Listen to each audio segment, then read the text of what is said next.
Okay. Hello, everyone. Welcome back to my turn on the Crisis Preparedness course. Today we are continuing to talk about Infosec, and because I got the chance to think about this all week, I thought of a bunch of things that I didn't mention last week that I really should have. So I'm going to sort of weave those in to today's class. I am recording this concurrently for our LMS and for YouTube.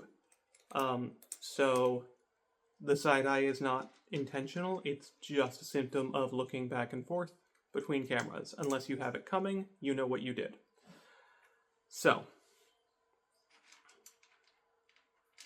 today, I want to start out by talking about a conceptual difference that everybody in this field uses that is a little confusing. And I was guilty of this last week as well. I want to talk about the difference between data and metadata, or data and metadata, depending on how you prefer to pronounce that word. Linguistically speaking, data or data is information. Metadata or metadata is information about the information. What does this mean in practice? In practice, this means that data is usually used to refer to specific, personal, nominally private information. The contents of a phone call, the contents of your hard drive, the contents of a text message, the contents of a form that you fill out on a web page. These all have something in common, which is that I use the phrase the contents of. This is because when we talk about securing your data and keeping your data secure, we are talking about the contents. We're talking about the contents of a document or file, or of a conversation, or of an image, something like that. However, frequently, what someone wants to keep from revealing is in the category that is considered metadata, which is everything else. So, I'm going to talk just a little bit about, in broad terms, the structure of how information is transmitted over the internet on a conventional browser, or on a phone call or text message. What's happening? So, on the internet, what basically happens is you have a request that's going to get made to a server. And that request is what is encrypted or not encrypted by, have you ever seen an internet browser say, "Caution, you are not secure. Are you sure you wish to proceed to this website?" This is what that's talking about. HTTPS versus HTTP is talking about whether that information that you're sending is encrypted. Or is it just there in plain text floating across the internet? This matters for things like putting in your credit card information. If it's an unsecured website, you probably don't want to give it a credit card ever. Or your social security number probably, or whatever. You get the point. Don't give it anything that you wouldn't be okay with sticking on a billboard. However, there is then the stuff that surrounds that piece of information. This is the metadata, which essentially what it's doing is it's saying, where did this request come from and where is it going? There's a little bit more to it than that, but basically it's where did this come from and where is it going and what do I do with it? So in the context of being on a web browser, the where is it going is a layer of encoding, and the where should I send it back to is a layer of encoding, and what should I send back is actually the type of request, which is getting further into the weeds than I really want to get. But this metadata, where did it come from and where is it going, may or may not be encrypted and may or may not be secure. Now, in the context of the internet, what that means is that your internet service provider definitely knows what porn sites you're visiting.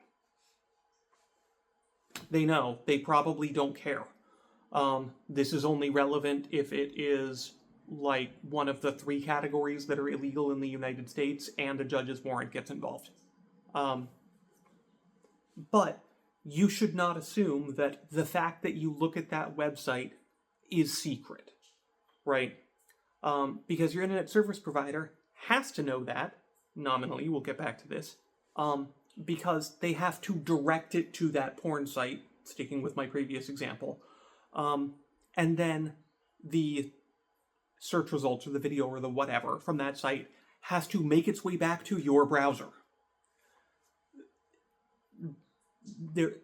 In order to actually have this function, that information has to exist. So, if what you want is for what you're looking at to be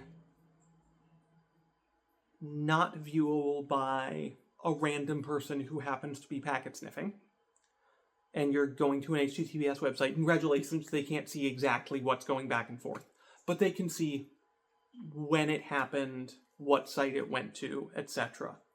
And these are not necessarily considered protected information, in that you are considered to have a right to privacy about... stick a pin in that. There is a nominal right to privacy about the contents of your conversations, your passwords. There is a reasonable expectation that that is not just public domain knowledge, right? And almost everyone is using HTTPS these days anyway. But it's not hard for a threat actor who is surveilling you for whatever reason to know that you Googled the price of ammunition. You Googled best sight lines. You were visiting a website you were visiting Greyhound's website from your home. Things like that. These are pieces of information that can absolutely be put together regardless of how encrypted the data itself is. So, there are a couple of ways to work around this, which we'll get to in the recommendations and what to do. But you should also be aware that you have metadata concerns for things other than, for example, internet searches. For example, the contents of your phone call are more private than who you called, right? It is harder to get... Retroactively, there is a record of who you called. It's available on your phone, unless you delete it, and even then it may still be available on your phone. It's available at the other end of the connection. So even if you are not cooperating with someone who is trying to look into this, a threat actor can potentially contact someone you were calling and say, hey, did so-and-so call you? Depending on who that threat actor is, they may or may not get a response, and how they frame it. On a slight diversion, if this is, for example, the Greyhound website, to pick something, or the Greyhound purchasing number or scheduler because you decided not to go to their website, and the threat actor is a cop, they may just say, hey, did so-and-so call and buy a ticket? And the company may just tell them yes. Or if it's your stalker, they may show up and go, hey, my girlfriend just called and She told me that she had a brain fart and only bought one ticket when she was supposed to be buying two. And I said, I'm right here, so I'll just go in and explain it. And can I just pay for a second ticket on that bus? And depending on who's at the counter, they may go, oh yeah, what was your girlfriend's name? It was this, right? Yeah, sure, I'll book you one. Hang on. They're being helpful, you see. This sounds ridiculous, but I absolutely know people who have gotten in trouble with abusers, stalkers, etc. from things like this. Whether it's calling somewhere where they work and going, hey, I needed to talk to Janine, to pick a name at random. Is she in today? I know this is her usual shift. Oh no, she'll be in at 5. Great, now they know where and when to find someone. So, information about information. In the case of phone, we were just talking about phone calls. In the case of, there is a log of who unsecured text messages were sent to. Also, text messaging by default is just not secured. It's not encrypted. SMS messaging is not encrypted, which means that people can, a threat actor can see the log of who you sent stuff to, but they can also potentially just see what you're sending there.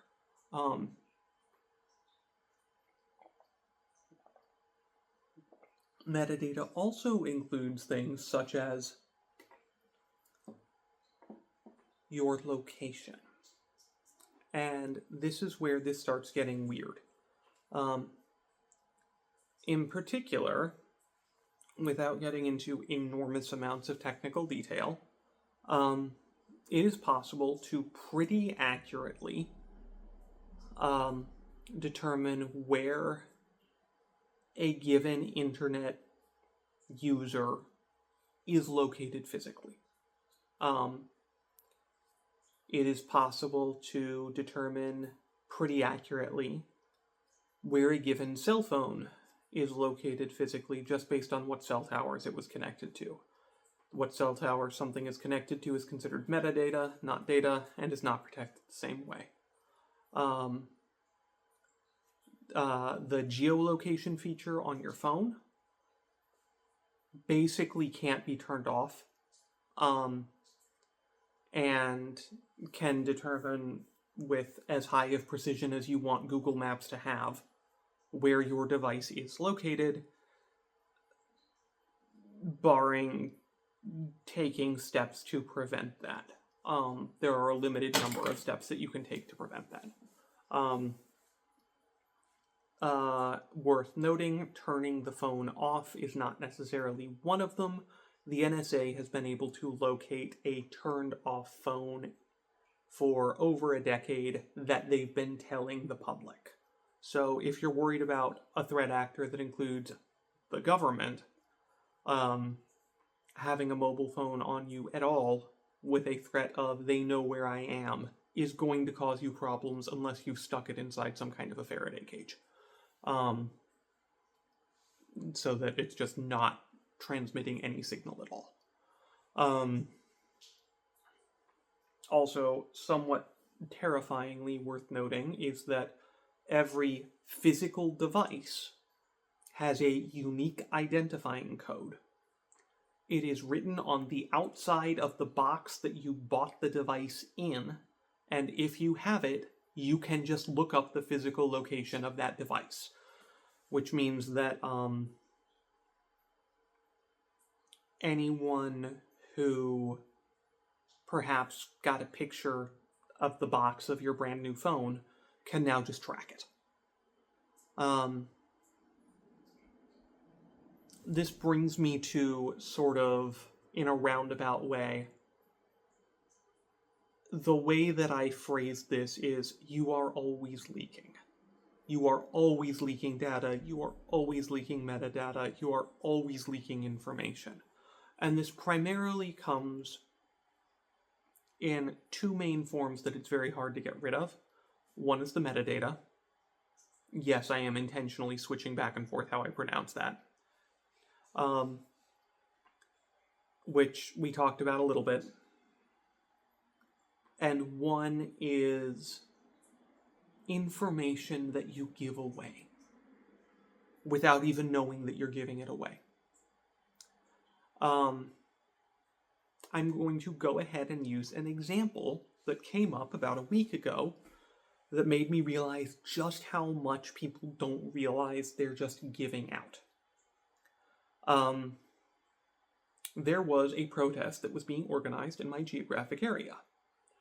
It was being organized by someone I didn't know, by a group I was not affiliated with, but I was potentially interested in participating. Then they scheduled it for like noon on a workday, and I was not able to, but that's another story. Timing your actions is not part of the scope of this class, although it may be a thing that we come back to later. So I joined the group that had been arranged for discussing the planning. They had one that was on Signal, which I was invited to by a person who I know who was contacted and involved, and so I was sort of vetted at one step removed. And there were people in there saying, okay, what's going on? Is this a protest that we have a permit for? Do we need one? And the person said, yes, there's a permit. You can call and get that information, and here's a photograph of it to show that it exists. Well, both this photograph of the permit and the permit itself were in this person's name. And within about 5 minutes, they were saying, I don't want to share my personal phone number. And I said, I bet you just did. And within about 5 minutes of using open source tools, from their name, I had found out their profession, their place of work, their work phone number, their 2 side gigs, one of them that I could just book them for, how to do it, how old they were, their photograph, and I could have gotten their home address if I'd wanted it, but I decided not to go that far. Not that it would have taken more than another 5 minutes. There's an enormous amount of information readily available about everyone. And it's very hard to prevent that at this time. Some of the ways that people give information away is through online action, particularly social media. Your Facebook check-ins, your vacation pictures on Instagram, your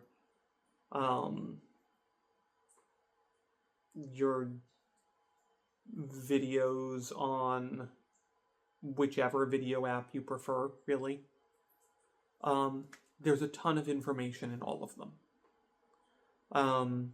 Any of those, tell us these 5 things about you and we'll give you your personality profile, or your Harry Potter house, or your spirit animal, or your whatever. Those are all collecting information.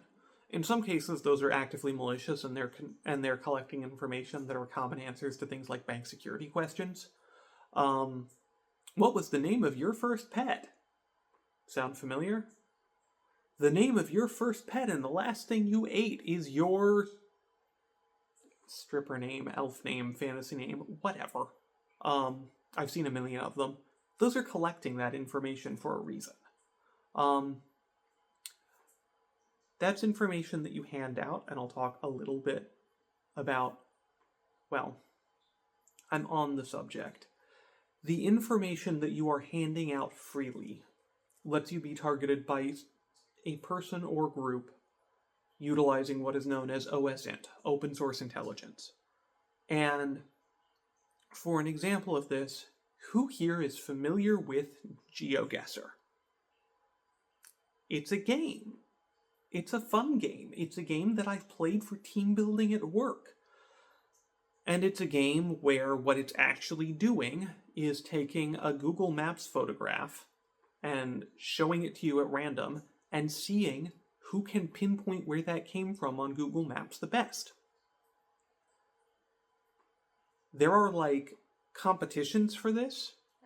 People get really good at it. You start, I'm not familiar with Ranthonautica. Someone in chat asked, that's not one that I'm familiar with.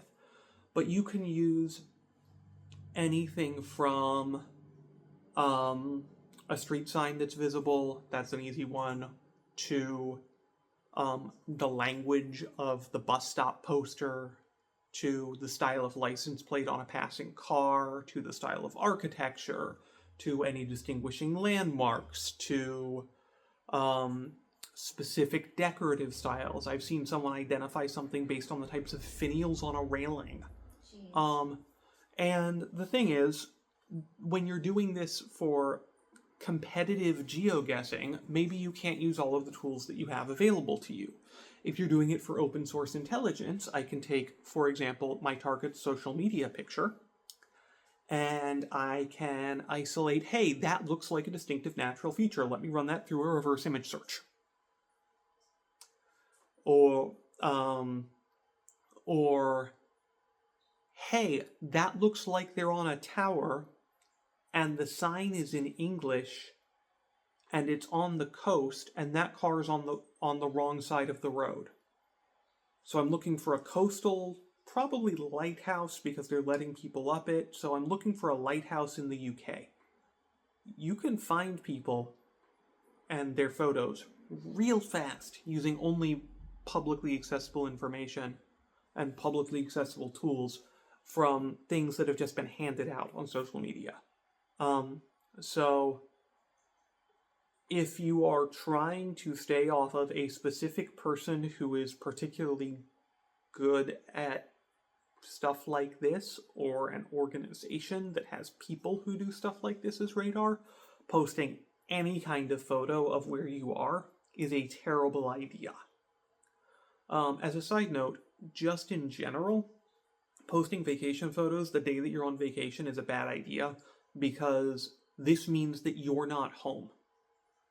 And one of the other things that you should be aware are completely public are everybody's home address, because voter records are a matter of public record, and it turns out you can just look them up online. You can just look up a person's name to find their voter registration. And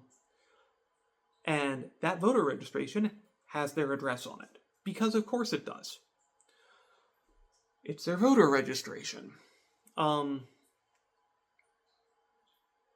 There are stories here of, like, both people I have seen get horribly doxxed, and times I have collected all of the necessary information to horribly dox people. Where's that time? I have not actually done so, because that is a really shitty thing to do to someone. And there was only one instance where I was tempted to do so, and I had someone point out that I probably shouldn't, and so I didn't. Someone else ended up handling that person in other ways anyway. Someone in chat pointed out that addresses in general are public records and it doesn't take much to match them. Yeah. I'm just going to throw this out there. Some of you may not remember the existence of a phone book, but this was just a book that had name, telephone number, and physical address in it, and then it had businesses in it, but like you could just look up someone who you knew, last name, first name, here's their landline, here's their address.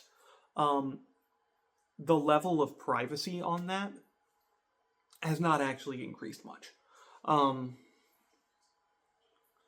In fact, in some ways it's decreased because I don't have to have a Saskatchewan phone book to look up someone's address who lives in Saskatchewan anymore.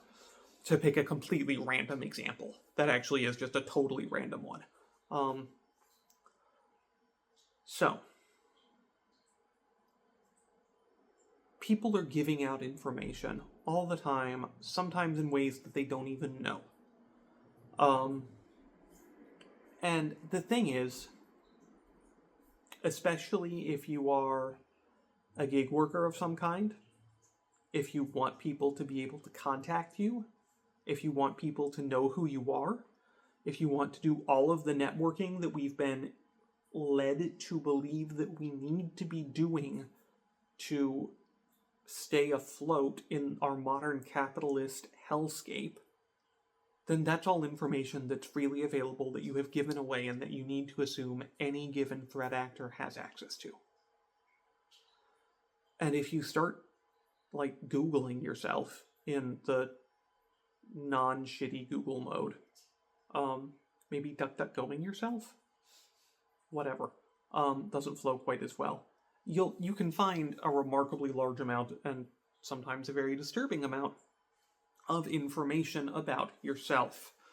I also have a specific note under OSINT that something called PIMIs is terrifying. Basically, these are programs that will take data that is voluntarily submitted from surveillance cameras and run facial recognition against it and track your movements and track your locations, and you can do some really creepy shit with it. This is something that is available to the public. There's lots of shit like this that's available to the cops. There's even more, and some of it not consensually provided, that's available to a group like the NSA or the FBI.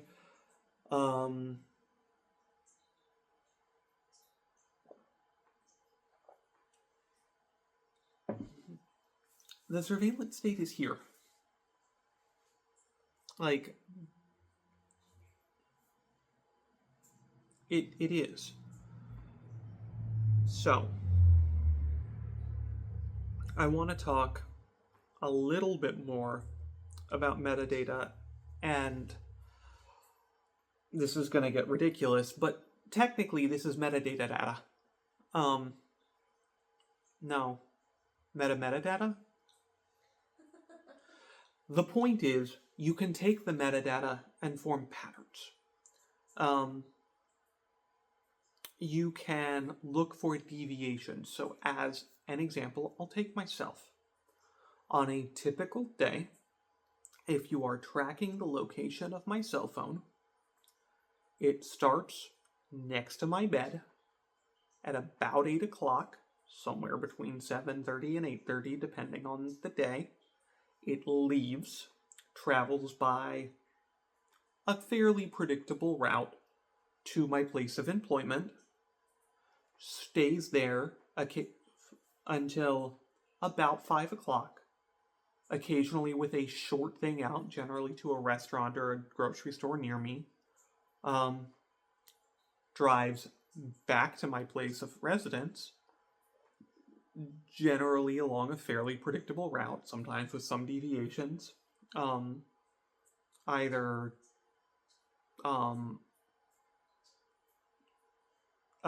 I vary the route a little bit sometimes, or I swung out of my way to run an errand. It is moving around from about 6:30 when I get home until about 10, and then it stops moving next to my bed again. This is 4 days a week. If there is a day when that doesn't happen, when it does something radically different, if there is someone who is tracking my metadata, it will stick out. It will stick out as a deviation from that pattern. So that's patterns in personal metadata. The other thing that you can do is, for example, let's say that there is a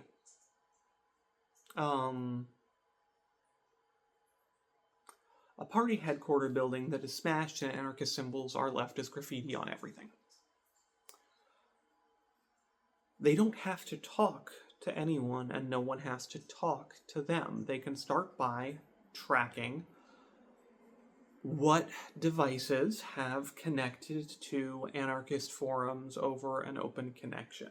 What devices have been in the vicinity of concerts where the anarchist bands are playing? Where are the local anarchist hangouts that are publicly identified online?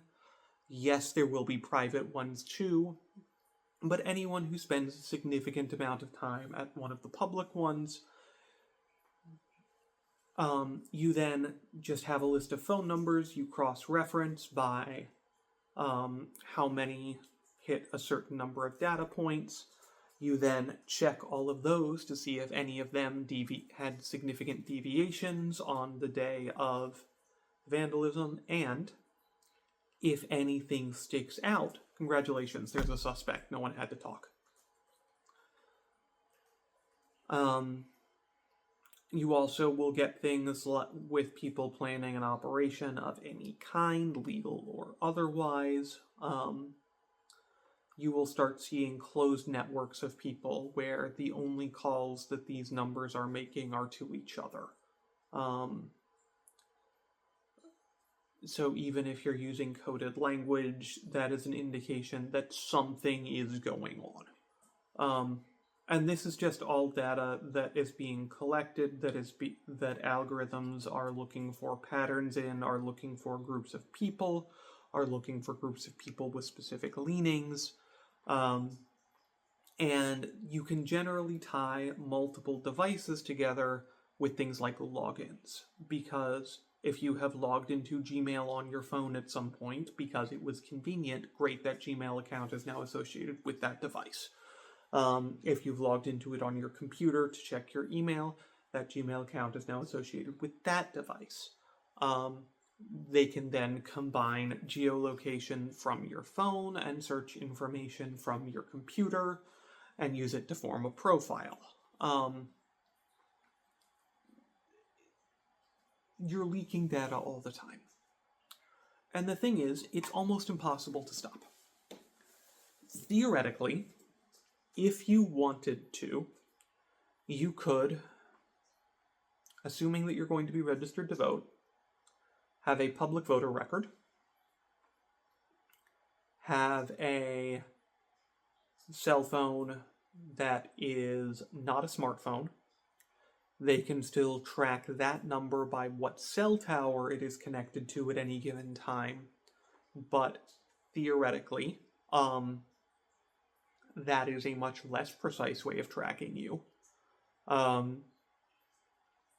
You can not have social media accounts, or if you have them, only hook up to them from the public library or wherever else.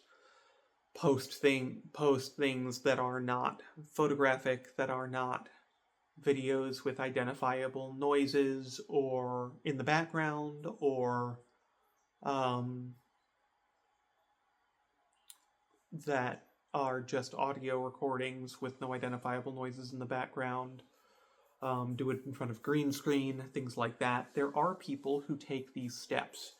If you're going to go that far, you should also learn about the concept of a digital fingerprint, which basically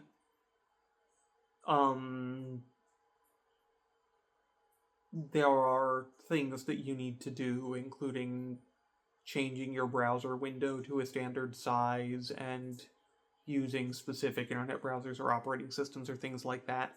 It is possible to give away as little data as you can for free. So basically just public information. And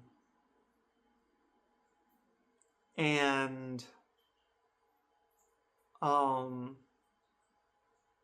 manage your metadata pretty well. The thing is, once you've done all this, you're definitely going on the list of people who try very, very hard not to be tracked. What are they hiding? Like, you can't win. You're just going on a different list. So, what I suggest doing instead, if you are interested in maintaining some kind of not horribly invasive privacy, is one of two things. The first one is the less practical. Don't be predictable. Be random. Turn your phone off for 3 hours at a time because you went hiking in the woods. You left it at home. Do this on miscellaneous days of the week at miscellaneous times. Don't have restaurants that you go to habitually. Have multiple different phones that you don't have in the same place, because if you have them in the same place, then they get flagged as regularly being in the same place, and then they're part of similar profiles. They do this kind of shit for targeted marketing. They definitely do it for large organizations trying to track you.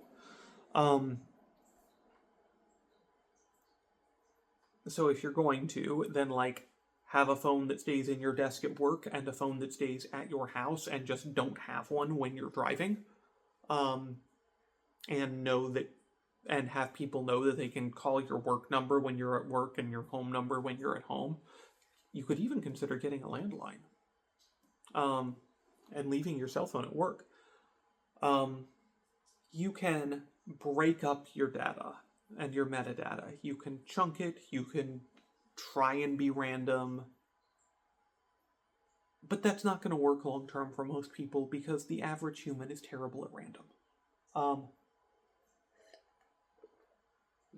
My favorite anecdote on this subject relates to the Spotify Shuffle, which they had to make less random, because in a truly random shuffle, you could get 2 songs from the same album back to back.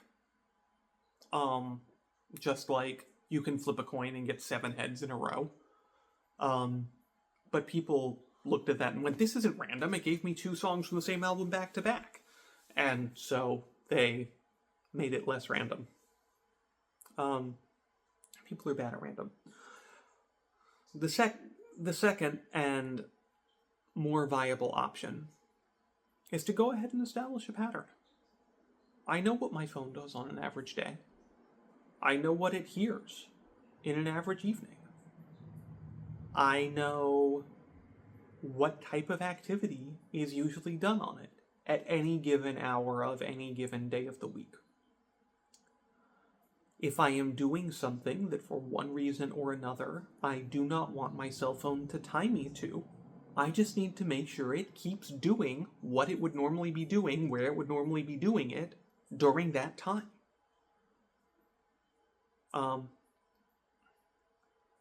So let's pick as an example.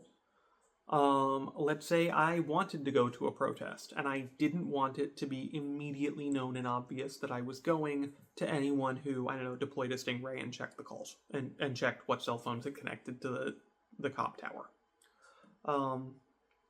Do I have a constitutionally protected First Amendment right to peaceful assembly? Yes. Do I expect that to mean shit in the next couple of years? No.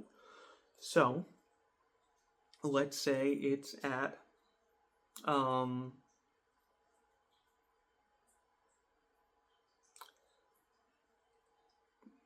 let's say it's at 2 o'clock on a Thursday. I'm going to take the afternoon off work, and I'm going to leave my phone at my desk.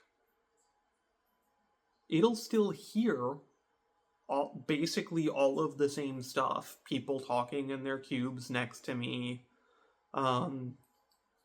chairs moving around, whatever. You know, maybe I will slip it to a friend at work, or slip it into their bag while I'm going to be gone for a few hours, so it gets walked around the office and isn't just sitting at the desk. But that way, if anyone is trying to run a basic search for devices that were in this area at this time, I won't come up. You're gonna have a pattern. Make it work for you. If you're gonna be doing something at 2 a.m. when you would normally be asleep, get up and get dressed quietly. Because your mic is always listening and we all know it. This has been established. Leave the phone by the bed like you're asleep. Maybe leave a snore track going. Maybe leave ambient music going if you normally do during the night. And go do what you're doing. Now, this leads to other questions about, I'm talking mostly about phones. Most modern cars have geolocation data, have geolocation as part of their services. OnStar was a big selling point for a while. Any electronic vehicle certainly has GPS embedded in it. Any vehicle with navigation assistance or roadside assistance built in, even if it's not turned on or activated, definitely is tracking where it goes. So you probably want an older vehicle or a bicycle. Or you want to get an Uber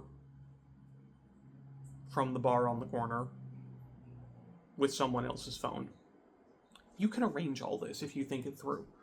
But the fact of the matter is, you're going to have a pattern. Keep the pattern maintained.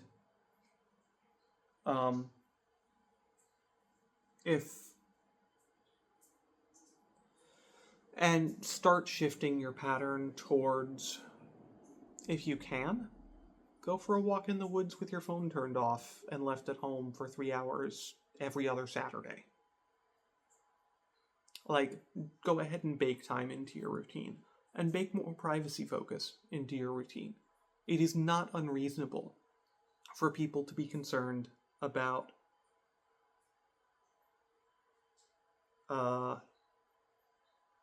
privacy and digital privacy as they're looking into, oh, what's happening?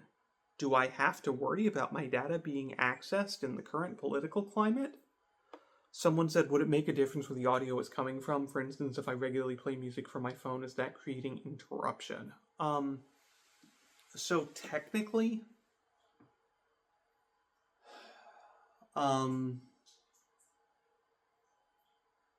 it depends on how granular you want to get, right? This is one of those things where the threat analysis is really important. If you're worried about the NSA, you shouldn't have a smartphone at all. Certainly not one that's tied to your name. But if you regularly play Spotify from your phone and it stops, and you're dealing with a threat actor that has the ability to track your app, what apps are in use on your phone, yes, that will create a change in the pattern. Most threat actors do not have the capability to track that easily. Although something like a Spotify session is easier than it really should be, because Spotify has like friends features and jam sessions and listen live and followers and things like that, so it does have some network capability.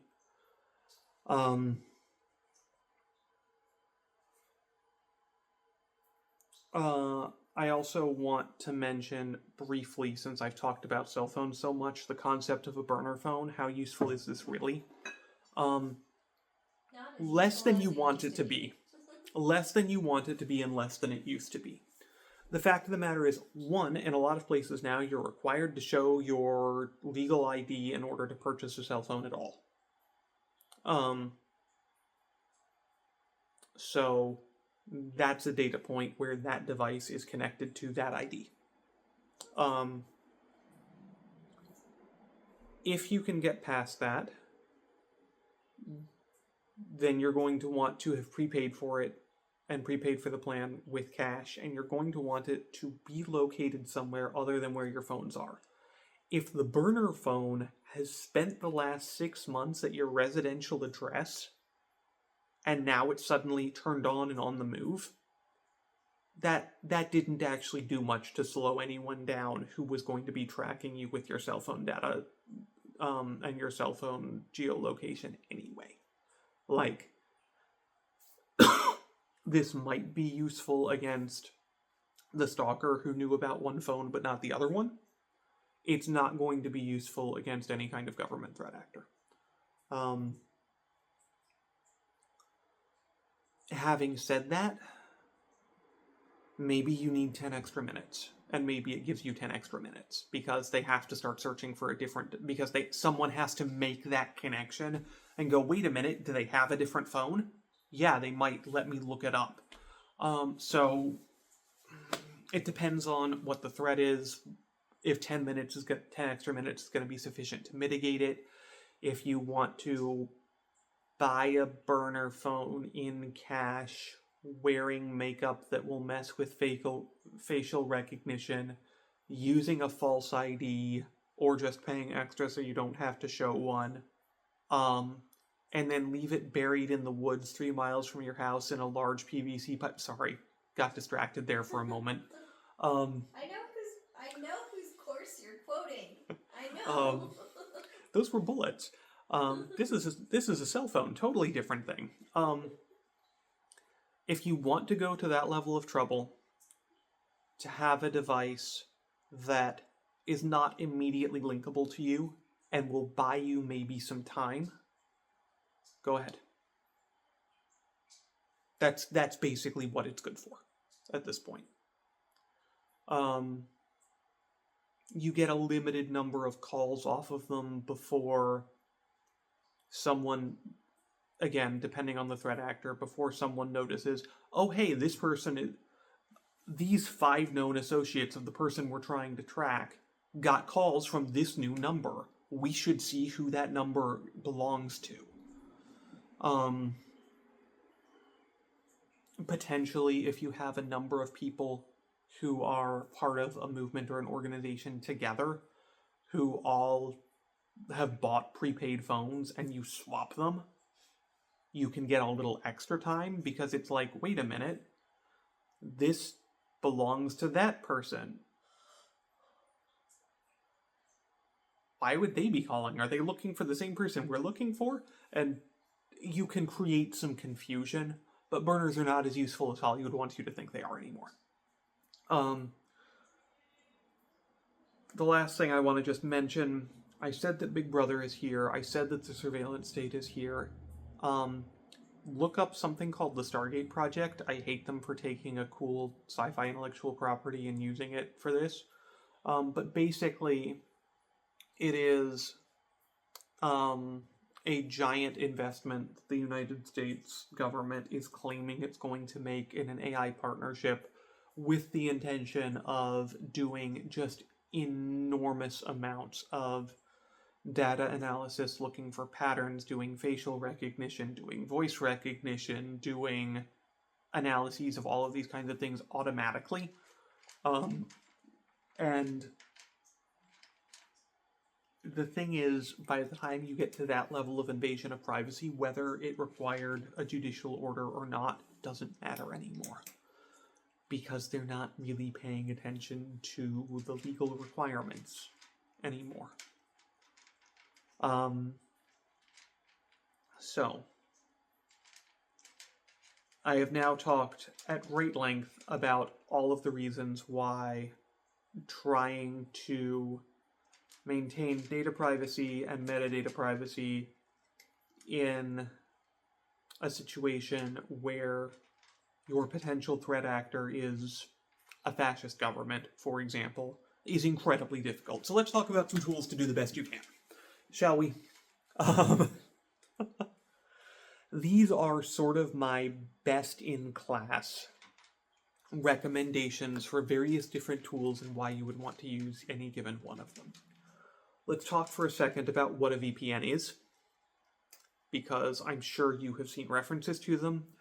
A VPN stands for Virtual Private Network, and what it basically means is, remember how I said that your internet service provider knows what porn site you're going to?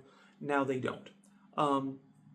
what it does is it creates a connection to a different server somewhere else. And then the metadata is encrypted in transit as well. So what is this data? We don't know. Where is it coming from? Where is it going? We also don't know. It's connecting to a VPN server over there. The VPN server then has the decryption key, decrypts it, and sends it out. But the VPN server has so many different clients that it could be sending that traffic back to, that basically there's no way to actually prove what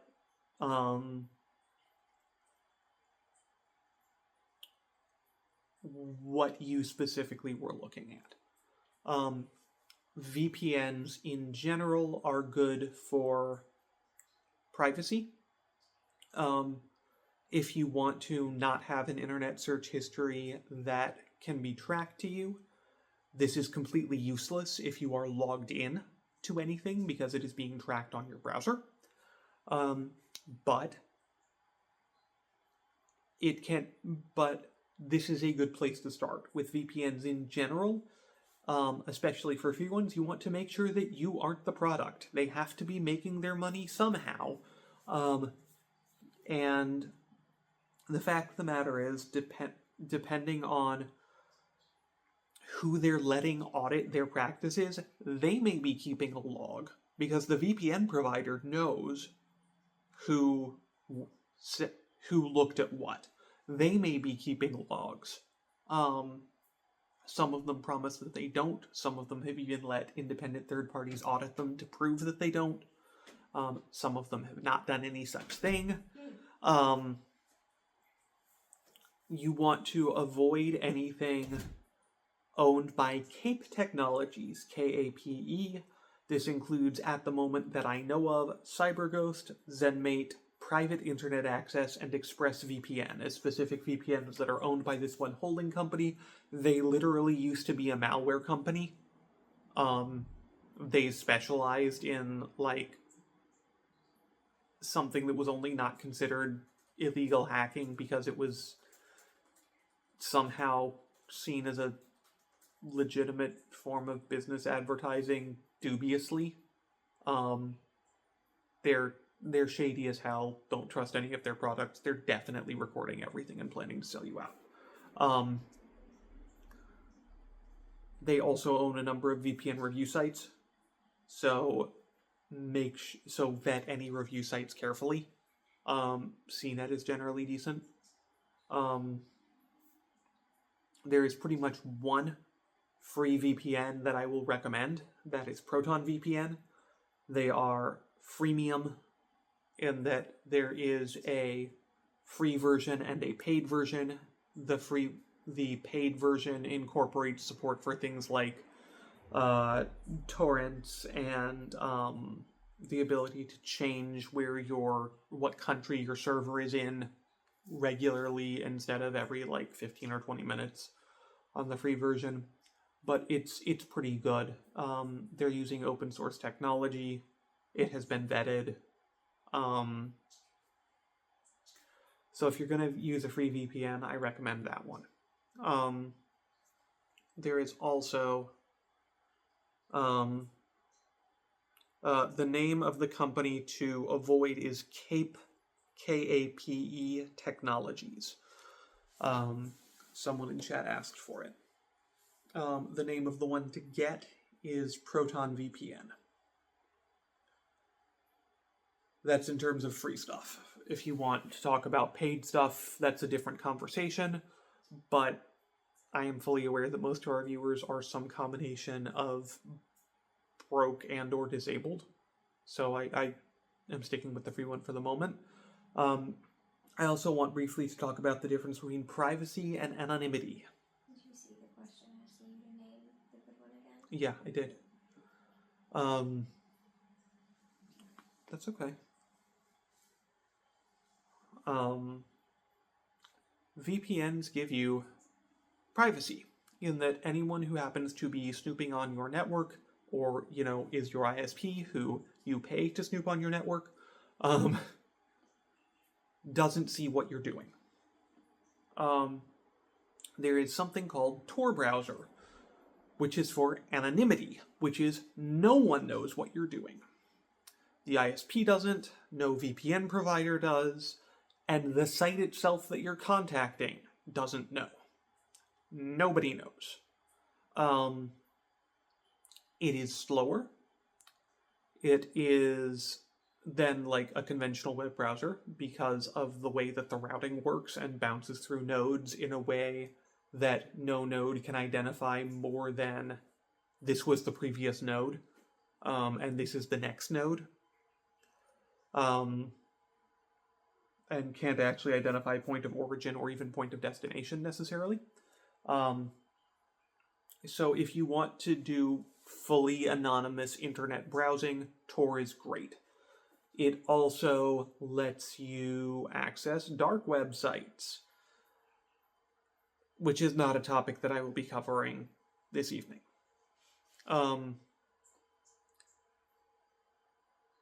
If you want a very highly privacy-focused browser that is not using the Tor protocol, and so still has the same level of browser speed, Mullvad, Mullvad browser, is pretty good. For a lot of things that people want to do on a modern web browser, it's really annoying because it automatically logs you out of everything every time you close and reopen it. But if you want to do stuff that's not being continuously tracked by someone, then you don't want to be logged in, and so being able to close it, reopen it, and do stuff that isn't immediately associated with the previous window that you had open can be nice. It is not as fully anonymous as Tor, but it is reasonably good at removing and preventing things like tracking cookies and pixels and various other things that aggregate your browsing data.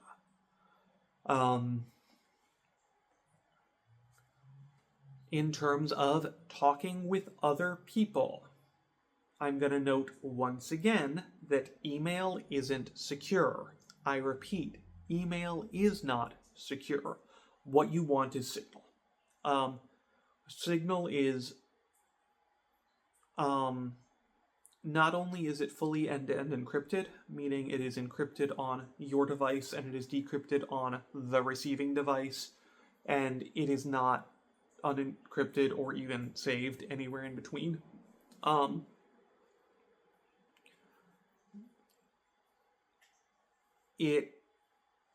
The company behind it, everything about it is open source. It has been reviewed. It has been vetted. Other people who have expertise in this have taken the time to make sure that they're not secretly logging anything for sale. There have been 6 times that I know of when they have complied with a court order forcing them to divulge something, and what they were able to divulge was that a given number does have a Signal account and the last time they connected to it. This person does have Signal and last sent or received a message on this date at this time. That's all they have. They cannot give anyone any more information because they literally don't have more than that to give. There is one minor metadata exploit regarding Signal that is unfortunately not something that they have the ability to patch easily. Which is basically, it has to do with the fact that their encrypted stuff is sent over HTTP, which is the same protocol that the internet uses, and users can have a profile image. And the profile image is served from a Cloudflare cache, which can they can locate the nearest international airport. They can get, each Cloudflare server is associated, is identified by a 3-letter code that correspond to the international airports because the people at Cloudflare think they're being cute. And it sends you from the cache that's closest to your physical location. And you can, if you do the right thing, find out what that was. So this is the one way in which someone has managed to compromise Signal. Someone said, so encrypted emails at work aren't secure. Basically, no.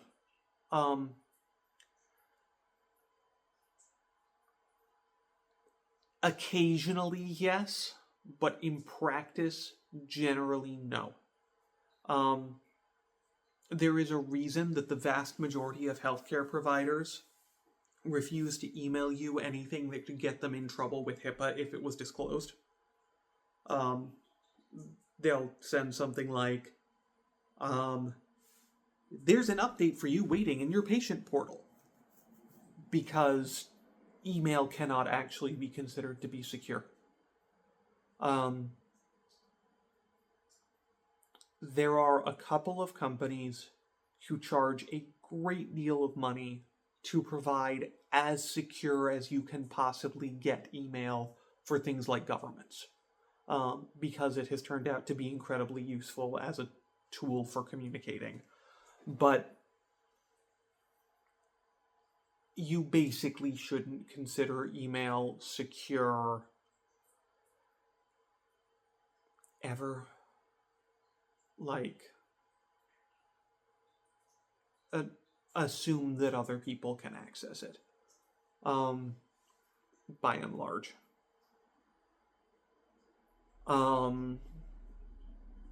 As far as encrypted voice calls and private voice calls, it's also basically Signal.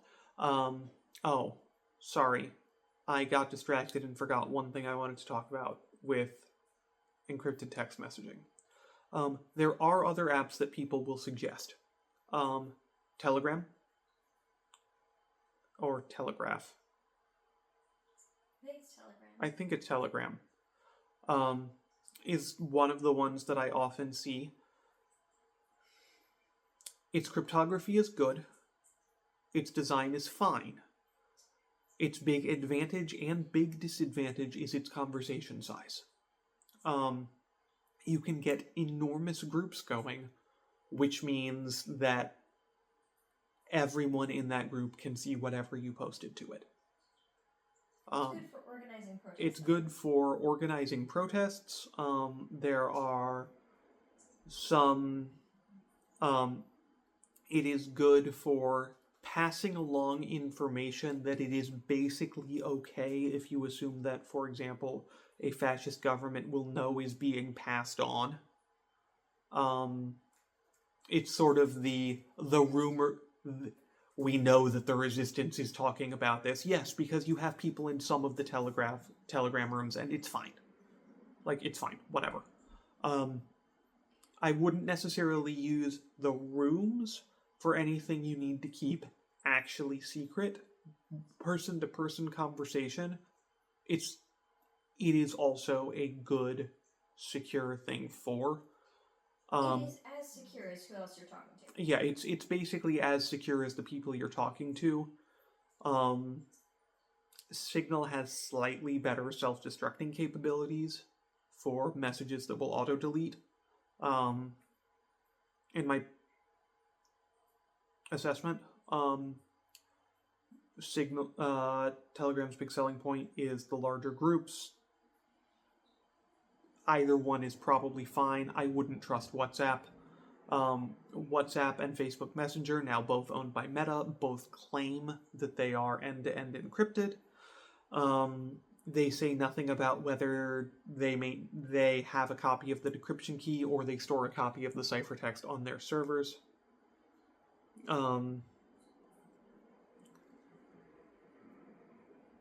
WhatsApp used to be the thing that people really liked the idea of using for encrypted voice communication. I no longer trust it. Again, it's now owned by Meta. Signal does it fully end-to-end encrypted, fully peer-to-peer. voice calls. So it's very good for that as well. As a general rule, you should act as though anything that you say on a cell phone line that has not been encrypted, you were saying to a cop. Just make that assumption at this point. Whether it's true or not, I don't know. But this was sort of Pascal's wager under fascism.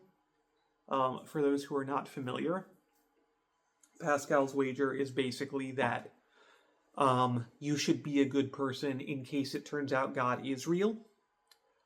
Because if he's not and you're a good person anyway, oh no. But if he is and you were a bad person thinking he wasn't, you're in an awful lot of trouble. This is a massive oversimplification, but roll with it. In this case, assume that anything you're saying on an unencrypted phone line, you're saying to a cop. If it turns out you're wrong, then you didn't share unnecessary information and you'll share it over a more secure channel. If it turns out that you're right, then it's a really good thing you didn't say anything incriminating.